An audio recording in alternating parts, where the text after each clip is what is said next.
বাঁচতে পারবে না। দুনিয়ার কোন নবী, ফেরেশতা, জিন, মানুষ কেউ বাঁচতে পারবে না, কেউ বাঁচতে পারবে না।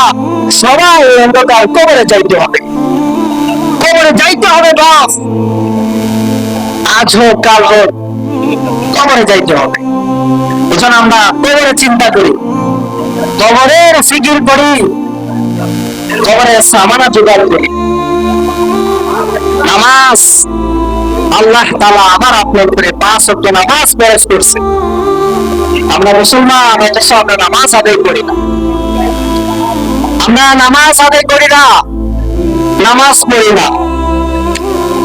এই মৃত্যু, মৃত্যু থেকে কেউ পালায়ন করতে পারবে না। কোথায় পালাবে? ওই চাঁদের দেশে যাবে? চাঁদের দেশে গেলে কি ওই জায়গায় কি আল্লাহ তাআলা আপনাকে প্রবেশ করতে পারবে না? কোন দেশে যাবেন আপনি? কোথায় যাবেন? কোথাও বেগে যাওয়ার কোন রাস্তা না, কেউ বাঁচতে পারবে না। এই মৃত্যুর যে কঠিন যে শাস্তি, ভয়ানক যা শাস্তিটা, ওই শাস্তিটা আবার আপনার সকলে সেই স্বাদটা গ্রহণ করতে হবে। আমরা যত চেষ্টা করি আমরা মৃত্যু থেকে পালন করতে পারবো না।